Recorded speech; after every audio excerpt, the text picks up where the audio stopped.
Estamos siguiendo la lectura del libro Las dos repúblicas o Roma o los Estados Unidos, en el capítulo número 27, que lleva por título La conspiración tiene éxito, en su tercera parte. La primera fase de esta respuesta provino de una fuente inesperada y de manera inesperada desde la Corte Suprema de los Estados Unidos y de forma totalmente voluntaria. La mencionada decisión surgió de esta manera. En el Congreso de 1887 se promulgó una ley que prohíbe a cualquier extranjero venir a este país bajo contrato para realizar labores o servicios de cualquier clase. La razón de esa ley fue que los grandes contratistas y corporaciones en Estados Unidos enviaban agentes a Europa para emplear a las personas de más bajos recursos que pudieran conseguir y venir a trabajar.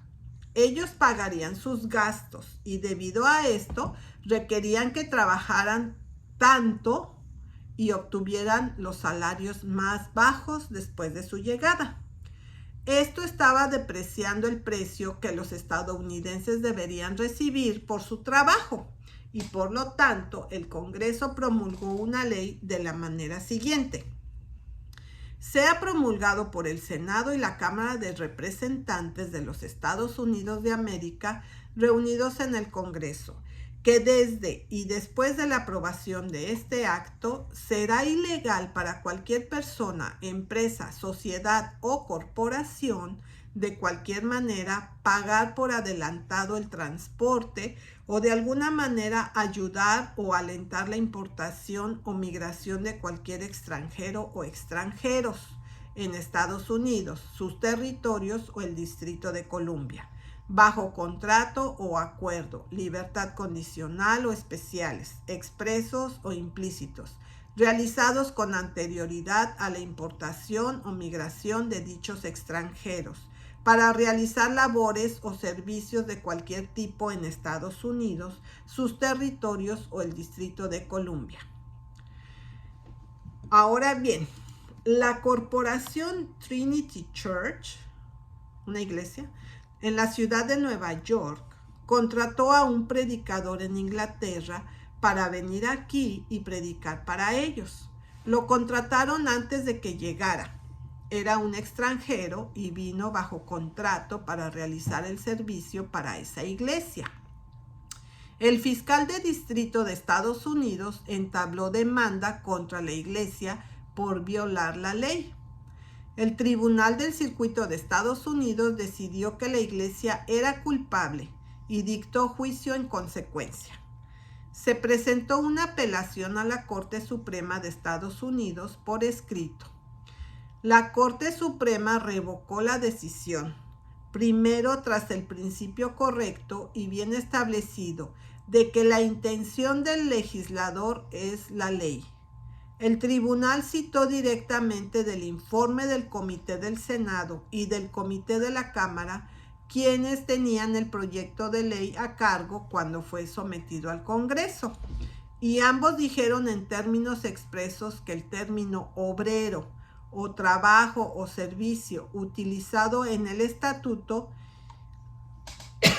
era pretender significar solo trabajo manual o servicio y no servicio profesional de cualquier tipo. Por ejemplo, en el Senado, el comité dijo: el comité informa el proyecto de ley sin enmiendas, aunque hay ciertas características de la misma que bien podrían cambiarse o modificarse con la esperanza de que el proyecto de ley no deje de aprobarse durante la presente sesión. Especialmente el comité habría recomendado de otra manera enmiendas sustituyendo la expresión trabajo y servicio, siempre que aparece en el cuerpo del proyecto de ley las palabras trabajo manual o servicio manual como lo suficientemente amplios para lograr los propósitos del proyecto de ley, y que tales enmiendas eliminarían las objeciones y tal vez las críticas hostiles puedan instar a la legislación propuesta. El comité, sin embargo, cree que el proyecto de ley en su forma actual será interpretado que incluye solo a aquellos cuyo trabajo o servicio es manual en carácter, y siendo muy deseoso de que el proyecto de ley se convierta en una ley antes del aplazamiento, he informado el proyecto de ley sin cambios. Tal era la intención claramente declarada de la ley por los que lo hicieron, árido en el momento de su realización. No le quedaba nada por hacer a la Corte Suprema más que dar efecto a la ley como se pretendía, al revertir la decisión de la Corte de abajo. Y por todas las razones, cuando la Corte había así dejado en claro la intención de la ley, esto era todo lo que era necesario para la decisión del caso. Pero en lugar de detenerse con esto, que era suficiente, el tribunal adoptó una línea de razonamiento, mediante el cual llegó al mismo punto desde otra dirección. Y luego, como el resultado de cada uno y de ambos decidió cuál es la verdadera intención de la ley, fue y revocó la decisión del tribunal inferior en consecuencia. Y nunca fue la idoneidad y la sabiduría de ese consejo que una vez le dio Abraham Lincoln a un amigo: nunca digas lo que no necesitas, no sea que te veas obligado a demostrar lo que no puedes. Ilustrado de forma más completa que en esta línea innecesaria de argumentación que se siguió por la Corte Suprema de los Estados Unidos en esta decisión del 29 de febrero de 1892. El tribunal declara por unanimidad que se trata de personas religiosas, una nación religiosa e incluso una nación cristiana, y que tal es la voz de todo el pueblo. En apoyo de estas declaraciones, el tribunal ofrece argumentos considerables que se notará en la actualidad. Pero lo primero cabe señalar que si el tribunal apoyó las declaraciones con argumentos considerables o sin ninguno en absoluto, no hay sombra de derecho a hacer tales declaraciones. Por toda la historia de la elaboración de la Constitución, por su espíritu y por su misma letra, el gobierno de los Estados Unidos y por lo tanto la Corte Suprema, como rama coordinadora del gobierno, no puede declarar o argumentar a favor de la religión cristiana o de cualquier religión. No olvidemos que James Madison, al persuadir a la Convención de Virginia para que ratificara la Constitución, dio la seguridad de que no hay una sombra de derecho en el gobierno general para entrometerse con la religión. La menor interferencia con él sería una usurpación más flagrante. Y es cierto que en las declaraciones realizadas, en la argumentación desarrollada, en las citas realizadas y en la conclusión alcanzada en esta decisión, la Corte Suprema se entrometió con la religión y al hacerlo hizo lo que no tenía ni la menor sombra de derecho a hacer. Las primeras palabras de la Corte en esta línea son las siguientes: pero más allá de todos estos asuntos, ningún propósito de acción contra la religión puede imputarse a cualquier legislación estatal o nacional por tratarse de una gente religiosa. Esto es históricamente cierto. Desde el descubrimiento de este continente hasta la hora actual, hay una sola voz que hace esta afirmación. Todo ciudadano de los Estados Unidos sabe que no es cierto, ya sea históricamente o de otro modo, que se trata de una persona religiosa. Ni siquiera la mayoría de la gente es religiosa. No hay una sola ciudad en los Estados Unidos en la que la gente es religiosa. No, ni un solo pueblo o aldea. Es decir, esto fue así hasta el momento de la renderización de esta decisión, el 29 de febrero de 1892. Desde eso, por supuesto, la gente es religiosa porque así lo dice el Tribunal Supremo. Sin duda, Algunos de nuestros vecinos y muchas otras personas a quienes nos encontramos no saben que son personas religiosas, ya que nunca han elegido ser así y no lo profesan en todos. Pero todo eso no importa. La Corte Suprema de Estados Unidos, por decisión unánime, declaró que son personas religiosas y debe ser así, lo sepas o no. Tampoco esto es todo. El tribunal no solo declara que se trata de una nación religiosa, pero que es una nación cristiana. La gente, por lo tanto, no es solo religiosa, sino cristianos. Sí, judíos, infieles y todos son cristianos. ¿Por qué? ¿No es acaso la Corte Suprema la máxima autoridad judicial en los Estados Unidos? Y lo que este tribunal declara que es la ley, ¿no es esa la ley? Y cuando este tribunal lo establece como la ley suprema, como el sentido de la Constitución, que las personas son religiosas y son cristianas, entonces, ¿no es así? ¿No resuelve eso la pregunta? Para nada. El mismo absurdo de la sugerencia solo demuestra que el tribunal no puede tener nada que ver con tales asuntos y muestra cuán completamente el tribunal trascendió sus poderes y se salió del camino derecho. No, los hombres no son hechos religiosos por la ley, ni por decisión judicial, ni por precedentes históricos.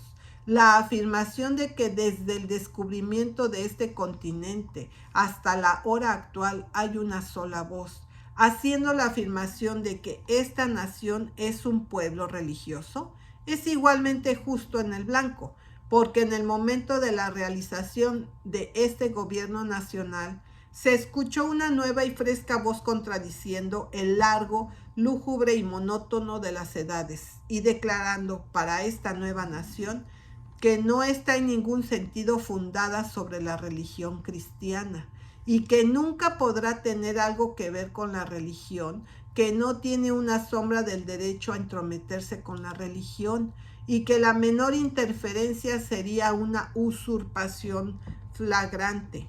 Y esta voz fue la que dio origen al nuevo orden de cosas para este país y para el mundo. ¿Por qué no la Corte escucha esta voz? Después de esta liberación, el tribunal procede a citar evidencias para probar la proposición de que se trata de un pueblo religioso y una nación cristiana. El primero es como sigue. El encargo a Cristóbal Colón antes de zarpar hacia el oeste es de Fernando e Isabel, por la gracia de Dios, rey y reina de Castilla, etc. Y recita que se espera que con la ayuda de Dios se descubrirán algunos de los continentes e islas del océano, etc. ¿Qué religión tenían en mente Fernando e Isabel cuando emitieron ese documento? ¿Qué religión profesaban ellos? ¿Y qué religión poseían también? La religión católica, sin duda. Y no solo eso, fue la religión católica con la Inquisición en pleno apogeo. Por ello fueron Fernando e Isabel quienes establecieron la Inquisición en España bajo el mando de Torquemada y que, porque España era una nación cristiana condenada a la desamortización de todos los bienes y al destierro a todo judío que no se volviera católico. Esta sentencia también fue impuesta después de la comisión a Cristóbal Colón, bajo el cual descubrió esta nación cristiana. Y en virtud de tales actividades religiosas como esta, Fernando e Isabela ganaron bastante recompensa y a modo de preeminencia el título de los católicos. Y esta es la primera pieza de autoridad histórica por la cual la Corte Suprema de Estados Unidos adjudica a los ciudadanos estadounidenses ser personas religiosas y por el cual ese tribunal decide que se trata de una nación cristiana. Ahora que se cita para demostrar que se trata de un pueblo religioso y una nación cristiana y se declara que esta lengua de Fernando e Isabel y la lengua de la Constitución de los Estados Unidos tienen un significado. Entonces, en vista de esa cita y esta decisión, Cabe preguntarse si la Iglesia Católica debería afirmar que esto es así y debería exigir favores al gobierno como tal. Todo el mundo sabe que la Iglesia Católica ya no tarda en participar en la política, interferir con el gobierno y hacer que el gobierno reconozca a la Iglesia Católica y darle todos los años del tesoro público cerca de $400,000 del dinero de todo el pueblo. La gente sabe que este ya es el caso. Y ahora, cuando este documento católico es citado por la Corte Suprema para probar que esta es una nación cristiana, y cuando ese tribunal declare que este documento y constitución tienen un significado, sería extraño que la Iglesia Católica afirmara que eso es correcto y actuar en consecuencia.